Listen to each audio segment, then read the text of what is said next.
Hola amigos, soy Carlos Hermida, el director del proyecto Salvar Nazca. Y hoy estamos aquí para hablaros de un tema sumamente interesante, que son las diferentes teorías que ha habido acerca de las líneas de Nazca. Pero para ello, no seré yo quien os hable de este maravilloso tema, ya que tenemos a una persona excepcional, y es nada menos que la doctora en Historia del Arte, Ana Maffé García, coautora de nuestro artículo científico, y es quien se ha encargado de la parte del estado de la cuestión en nuestro artículo. ¿Y qué es esto del estado de la cuestión? Pues nada más ni nada menos que las diferentes teorías que ha habido acerca de las líneas de Nazca. ¿Quién las descubrió? ¿Qué se ha dicho sobre ellas? ¿Qué se pensaba hasta el momento? Y os dejo en buenas manos, porque Ana Maffé no es solo ganadora de un Best Paper internacional por nuestro artículo científico, algo ya de por sí bastante extraordinario, sino que también es ganadora de otro Best Paper internacional, ya que es la mayor experta en el mundo del Santo Grial, aquella copa tan buscada a lo largo de la historia, y ha publicado un libro que se titula con el mismo nombre. Y sin más, os dejo con ella. Que lo disfrutéis, pues el asunto de las líneas de Nazca contado desde sus propias palabras es sumamente interesante. Y allá vamos, dentro vídeo. Curiosamente todos nos hacemos la misma pregunta: ¿quién hizo famosas las líneas de Nazca?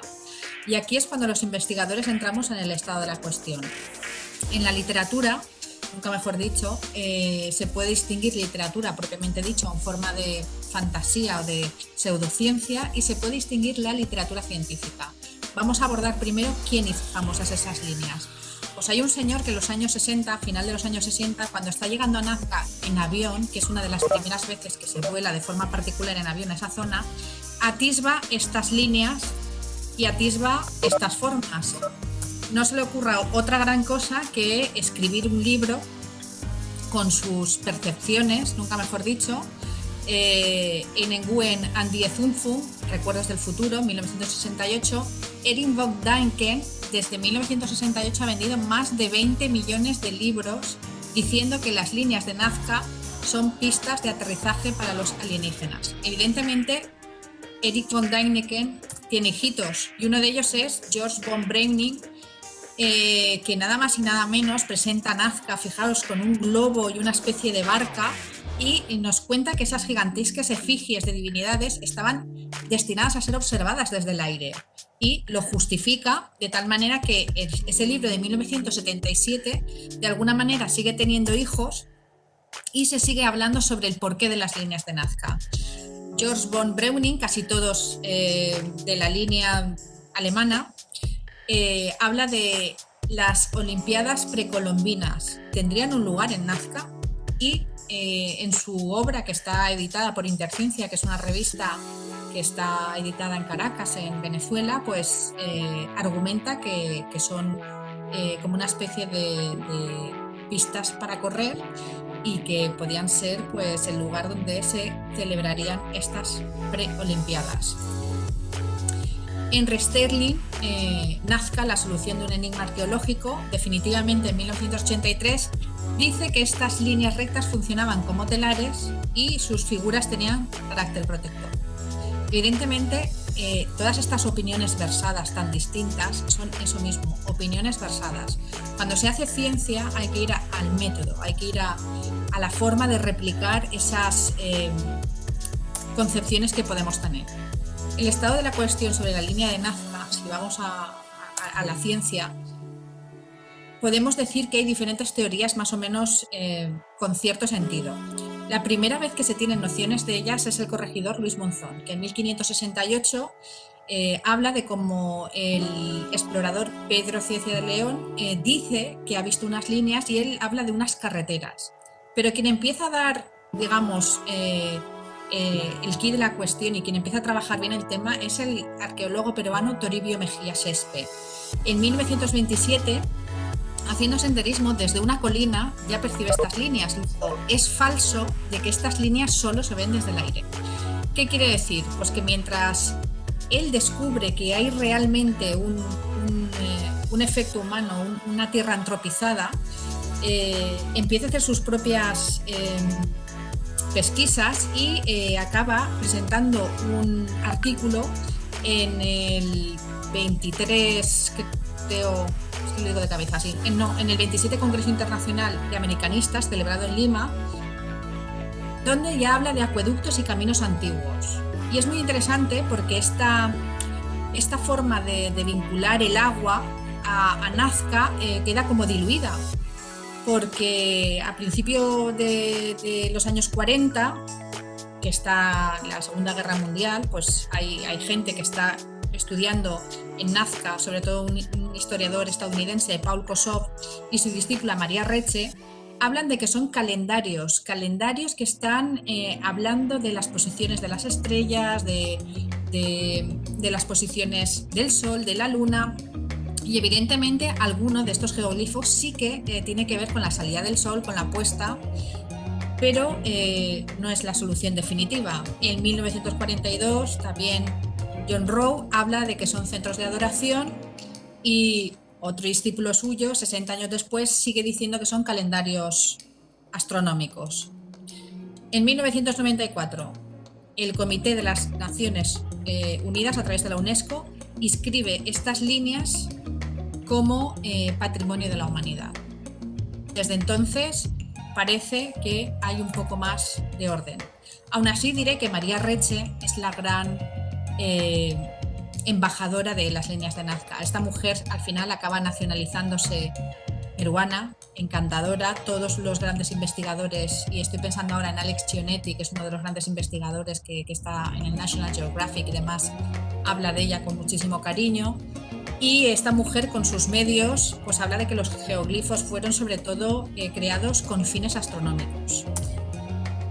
Habla de que tal vez algunos de ellos pues representarán constelaciones, pero comete dos errores. Uno es pensar que todos los geoglifos están hechos en la misma época, y otro es que su concepción astrológica es del hemisferio norte, porque ella evidentemente es europea.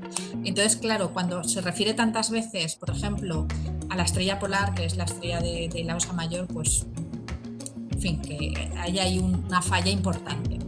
Thomas Morrison propone que esos montículos de piedras asociados están representando lugares sagrados, huacas, y va muy en relación con los estudios que se hacen sobre los ceques, que esto sí que es inca propiamente dicho, que son líneas que unen la ciudad de Cuzco con otros lugares sagrados. Y dentro de esos estudios serios, pues también está Reichard, que nos dice que estas líneas están relacionadas con un ritual asociado para subir las aguas desde sus fuentes subterráneas, pero lo deja así en el aire y no sabe cómo puede documentar esto. Anthony Aveni es el creador de lo que se llama la arqueología astronómica, la arqueoarqueología astronómica, y refuta a María Reche y dice que no se trata de fenómenos exclusivamente astronómicos. De hecho, a Bernie Sillerman lo que ven es una concepción más holística. Y entonces cuentan que sí, que las líneas de Nazca tienen que ver con el mundo antiguo, pero la interpretación puede ser múltiple, tiene que haber factores sociales, religiosos, y relacionan las líneas con el agua gracias al estudio anterior que os he comentado. Sin embargo, hasta que no llega Luis Cabrejo y habla de que las líneas de Nazca son una red conectada hidráulicamente, pues no podemos decir que el tema empieza a abordarse de forma seria. Aquí ya se han desterrado los telares, se han desterrado las pistas para aterrizar alienígenas, se han desterrado tantas y tantas cosas que finalmente Luis Cabrejo, él es informático, no tiene conocimientos de ingeniería civil, dice textualmente que debería existir un consejo interdisciplinario que se dedique a estudiar estos temas. Y aquí es luego cuando entrará nuestro colega Carlos Hermida y explicará que ese equipo multidisciplinario pues realmente lo crea él a nivel mundial. Por último, ¿qué es lo último que se ha contado de lo último de lo último? Pues como no podía ser otra cosa, aquí están las últimas aportaciones de los investigadores de la Universidad de Yamagata de Japón. Según sus teorías, bueno, pues estos se remontan al principio de los principios y vuelven a hablar de lo que se habló en 1927, de que serían caminos de peregrinación a la ciudad preinca de Kawachaki. En conexión con estos ceques que os he comentado, esos caminos. Y de hecho están tan convencidos de que esto es así que, bueno, pues que de alguna manera acaban clasificando en 4 tipos diferentes de geoglifos lo que sería su estudio. Dicho esto, pues nosotros hemos presentado un artículo en donde hablamos de las líneas de Nazca y hacemos una comparativa también con la Pampa de Oca en lo que sería el estado de la cuestión. El artículo presentado, la introducción es prácticamente lo que os he comentado, el estado de la cuestión dentro de ese contexto científico, las líneas principales de investigación serias y cómo se fueron refutando, pues en análisis sobre la orientación y la finalidad, se descarta el significado astronómico, el análisis sobre la distancia de cúmulos. Aquí hay un estudio muy interesante que ahora comentaré, objetivos de nuestro trabajo, la metodología seguida, los resultados y la conclusión, que esto lo contará el amigo Carlos. ¿Por qué pongo este artículo? Pues porque Pablo Solís Quinteros, desde la Universidad de Granada, hace un estudio estadístico muy interesante sobre patrones constructivos. Entonces, en su estado de la cuestión, pues viene a decir en pocas palabras que realmente él se decanta por el uso ceremonial. Luego, valora el trabajo que hizo María Reche, pero sin duda alguna no aporta nada más a esa parte hídrica en la que estamos metidos, pues el equipo Salvarnazca. Objetivo y metodología. Pues el objetivo de este trabajo que hemos presentado es analizar cada elemento de fábrica construido aplicando la ingeniería inversa para poder conocer su función individual, cosa que hasta la fecha ninguna universidad ha hecho. Ninguna. Todo han sido suposiciones y los que se han dedicado a catalogar estas piezas lo han hecho como caminos, que son los japoneses. Para hacer esto, ¿qué metodología se ha llevado? Pues ha sido una metodología larguísima que ha durado años, estamos hablando de casi una década de trabajo que culmina ahora aquí en la presentación de este congreso, por eso estamos tan contentos porque han sido muchísimas horas de trabajo y bueno, se ha utilizado un plano CAD para nada más y nada menos que dirimir 2.500 kilómetros cuadrados con más de 3.750 imágenes por satélites. Y bueno, todo esto ha creado un mosaico que se ha ido mapeando línea a línea y podemos decir que el error de este mapeo alcanza como máximo los 40 centímetros dentro de esta burrada de kilómetros cuadrados. Cada geoglifo, cada línea ha sido redibujada con fidelidad y a partir de aquí dejo el protagonismo a Carlos Hermida, que es el ingeniero que ha llevado este estudio propiamente dicho desde la disciplina de la ingeniería. Bien amigos, espero que os haya gustado la exposición que ha hecho sobre las líneas de Nazca. Y ahora me tocaría hablar a mí y me tocaría explicaros en qué consiste nuestro artículo científico. Pero como digo siempre, esto es para posteriores vídeos. Y ahora sí, desgasten el botón de like y suscríbanse si aún no lo han hecho. No se olviden de darle a la campanita para estar atentos a próximos episodios que les llevarán más cerca de la respuesta a la gran pregunta: ¿qué son las líneas de Nazca?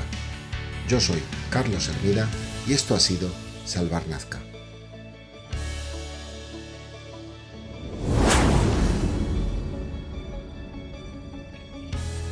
Solo en YouTube.